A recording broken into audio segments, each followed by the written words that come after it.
ሶስኑሱ ሰላሜሞ በጋሞዎች ምድር ሰላም ከድቡሻ ስርዓት ይቀዳል።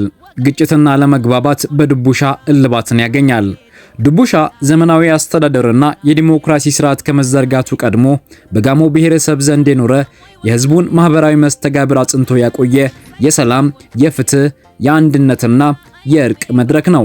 በርጥብ ሳር የሚንቦገቦገውን የጥፋት እሳት የሚያጠፉት የሰላም አምባሳደሮቹ የጋሞ አባቶች የሰላም ተምሳሌትነት ጥበብ ምንጩ የድቡሻ ወጋ ነው።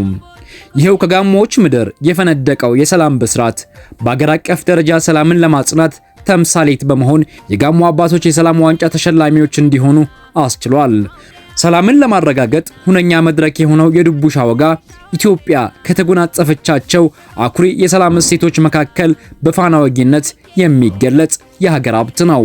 ድቡሻ ወጋን በዓለም አቀፉ የትምህርት የሳይንስና የባህል ድርጅት ዩኔስኮ የሰው ልጆች ወካይ ቅርስነት ለማስመዝገብ የፌዴሪ ቅርስ ባለስልጣን፣ የደቡብ ኢትዮጵያ ክልል መንግስት፣ የጋሞ ዞን አስተዳደር፣ የአርባ ምንጭ ዩኒቨርሲቲና ሌሎች የሚመለከታቸው አካላት በቅንጅት እየሰሩ ይገኛል። በዛሬው ዕለትም የደቡብ ኢትዮጵያ ክልል ርዕሰ መስተዳድር አቶ ጥላሁን ከበደ በተገኙበት የድቡሻ ወጋ ስርዓትን በዩኔስኮ ለማስመዝገብ ያለመ የምክክር መድረክ ጥናታዊ ጽሑፍ ቀርቦ በአርባ ምንጭ ዩኒቨርሲቲ ተካሂዷል። በመድረኩ የደቡብ ኢትዮጵያ ክልል ርዕሰ መስተዳድር አቶ ጥላሁን ከበደ፣ የፌዴሪ ቅርስ ባለስልጣን ዋና ዳይሬክተር ረዳት ፕሮፌሰር አበባው አያሌው፣ የደቡብ ኢትዮጵያ ክልል ባህልና ቱሪዝም ቢሮ ኃላፊ ወይዘሮ ወይኒቱ መኩ፣ የጋሞ ዞን ዋና አስተዳዳሪ ዶክተር ደምስ አድማሱን ጨምሮ የክልል፣ የዞን፣ የወረዳና የአርባ ምንጭ ዩኒቨርሲቲ ከፍተኛ አመራሮች፣ የጋሞ አባቶችና ጥሪ የተደረገላቸው እንግዶች ተሳትፈዋል።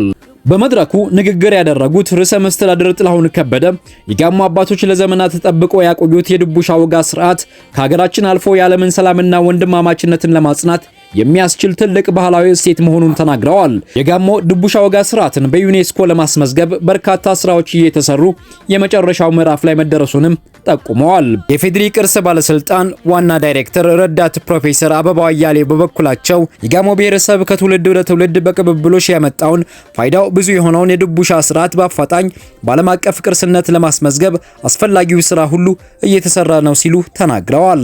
የጋሞ ዞን ዋና አስተዳዳሪ ዶክተር ደምስ አድማሱ ድቡሻና የድቡሻ ወጋ ስርዓት የባህላዊ ስርዓት ብቻ ሳይሆን የአንድነታችን መገለጫ ነው ሲሉ ተናግረዋል።